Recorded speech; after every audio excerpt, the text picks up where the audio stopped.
Well, hello and welcome to my channel. My name's Lyndon. Thank you so much for being here. And in this video, I want to talk about how you can get back to playing the saxophone if you've taken a bit of a break, and some of the thoughts and feelings and fears that are around that, and how we can overcome them and get back into it again in a happy way. So that's what this video is going to be about.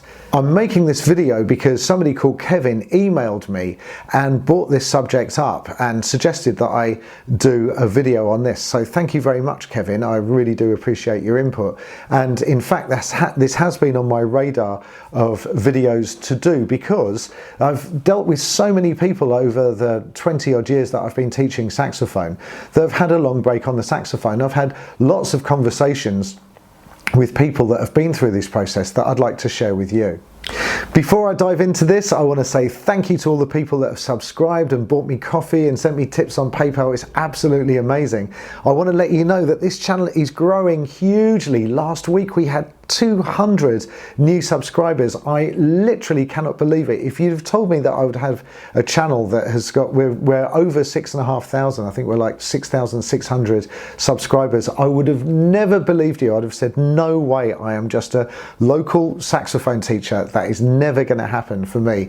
I'm over the moon with how successful and brilliant it's been so far, and I'm just so delighted to help people. So thank you for subscribing, and if you'd like to buy me a coffee, you can. And I've got to tell you, I don't want to tell you, but there is so many exciting things in the pipelines for this channel, so please do subscribe. We've got some really interesting stuff happening, and when I get to 15,000 subscribers, I'm going to dance outside in the rain on film. I'm going to film that because I will be ridiculously happy with 15,000 subscribers. So please help me get more subscribers, and then I'll go dance in the rain just for fun.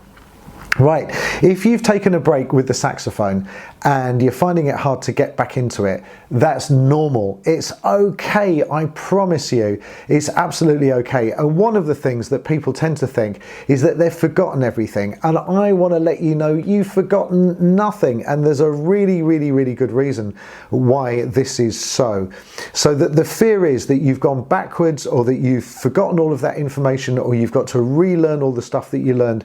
It's not the case, I promise. And the reason why is that, have you ever gone to Google and typed in, or if you go to Google and type in, is playing a musical instrument good for the brain, you'll just see a ton of stuff from neurologists and brain surgeons and psychologists that will tell you, yes, it really is.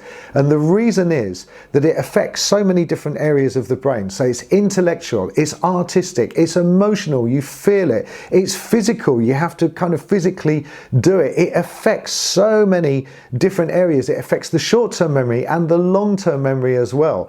So all of this stuff is just embedded in your brain, and once it's in, it's really hard to get it out, believe it or not. What you're probably noticing or aware of is something different, which is the brain won't keep at the tip of your tongue or tip of your fingers information that you don't use on a regular basis. But what it will do is it will store it, and the longer you don't play for, the further it will store it away. So the metaphor being, it will take all of the information on and say, well, you're not doing this at the moment, so I'm going to store it, I'm going to put it down here, and then it will move it further back, and it will put it in a drawer, and then it will go into a cupboard at the back of the house, and then it will go into the garage outside the house, and in the end it will end up in the shed, the furthest point in the bottom of your garden. Now that is not because you're mad, bad or sad, that is because you're not using it, and that's okay. Because there's probably a very good reason why you stopped playing, which we're going to explore in a moment. But when I've had a client come to me and they've said, look, I used to play the saxophone 20, 30, 40, 50 years ago sometimes, believe me, literally 50 years. And they say, I used to play the clarinet or the sax, and I know that I've forgotten everything. I don't argue with them because that's their perception, and they're perfectly absolutely entitled to their perception, but in my heart I know that's not true because I've been down this road before. Once they start playing the saxophone, I'm able to climb inside their brain, go down to the bottom of the garden, get the box out that was all the information was in, lift up the lid, all of the gear is there, we get it out, we blow the dust off it, and they start playing again, and they're absolutely flabbergasted because they just can't believe how much of this they remember. But I'm not flabbergasted at all because I've seen this happen so many times before. So the first thing I want to let you know is you haven't gone backwards. You probably won't have gone forwards very much, although it's still, because your brain processes after you stop practicing, it's not impossible that you can go forward without actually practicing, but it's highly unlikely.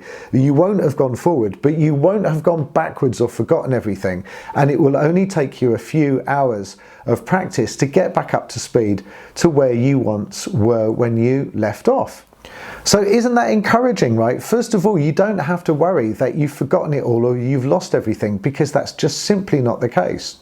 The other things that we have to kind of deal with are sometimes people feel guilty that they haven't practiced on a regular basis, or they might feel some shame that they haven't practiced on a regular basis. Shame that, oh, it's such a shame that I haven't done that. Or, you know, their friends, oh, how are you getting on with the sax? Yeah, I haven't picked it up for a while actually. And they feel these negative feelings.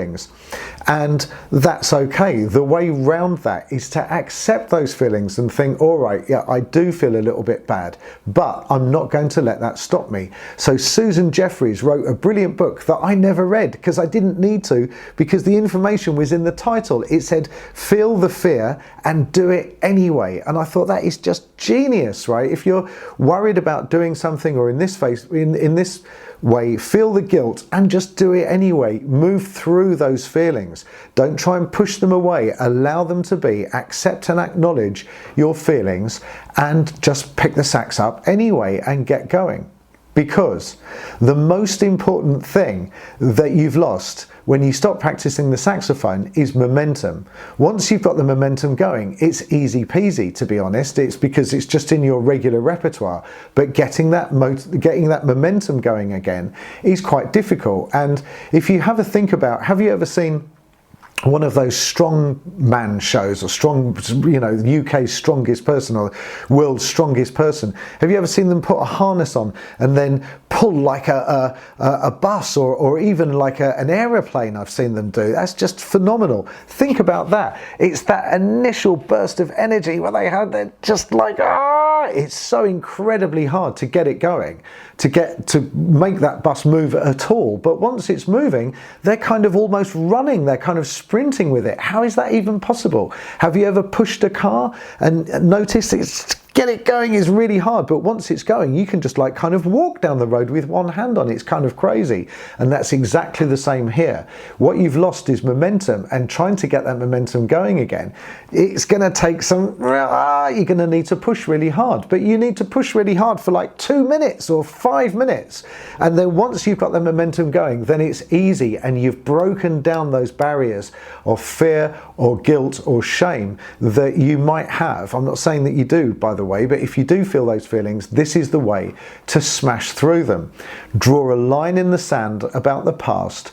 Don't worry about the past. Focus on the present moment and just get on and do it. And feel those awkward feelings and just get the momentum going again. And it will be so worth it, because playing the saxophone is a beautiful, beautiful thing to do. Another thing that you can do to get that motivation is to think about what drove you to play the saxophone in the first place, and really think about those feelings and see if you can like immerse yourself and really hold those feelings right now. Think about, where were you when you were having those feelings? What was being said to you? What were you thinking about? What were you listening to? What were you doing? What were you wearing? Just like relive that moment that made you think, I'm going to start playing the sax. I can tell you what it was for me. I just thought playing the saxophone was the coolest thing that a human being could do. I just thought even owning a saxophone, just holding one in front of you, I would just, you know, people would be like, oh, do you play the sax? And I'd be like, yeah, this is my sax and I play it, and I can play a note. I just thought it was the coolest thing. First day that I got a saxophone, and this is absolutely true, true. I sat in my apartment in London with the lid open of the saxophone. I just stared at it. I couldn't believe I was in the same room as a saxophone. It was such a big deal for me. And that was just because I love the instrument so much. I really, really, really do. So think about what drove you on to play the sax in the first place and relive those feelings and use that to get that momentum going and get that push again. Think about how good you'll feel when you start playing again. It will feel good. It will be like a massive relief. You've dumped all of that negative feelings and now you just feel relieved and you feel proud of yourself that you've picked it up again and started going. There's no downside. I can't see what the downside is apart from that first 5 minutes of uncomfortable feelings to get you going again. It's also worth acknowledging that the reason that you stopped playing in the first place was probably for very good reasons. Often it's a lifestyle change, maybe you changed job, maybe you went on an extended holiday for 4 weeks or something and you just lost the momentum, and that's absolutely okay. Acknowledgement is part of the key to making this positive change in your behavioural habits, because it's such a beautiful thing to do. So just acknowledge, yeah, I lost the space that I was practicing in, I lost momentum because I went on holiday, and then I started to feel bad that I didn't play, and it was that bad feeling that made me stop, that kept me from playing. So acknowledging the reasons why you stopped is a really, really positive part of this and essential part of this process.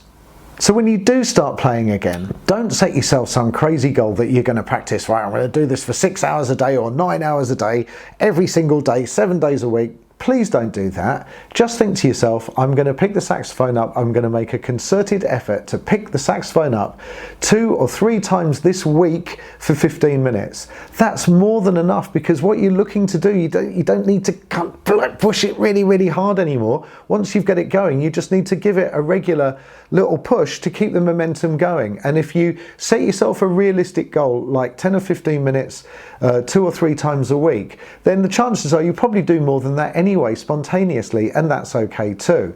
Another thing that you can do when you do start playing is don't dive straight back into the really hard thing that you were working on when you left off.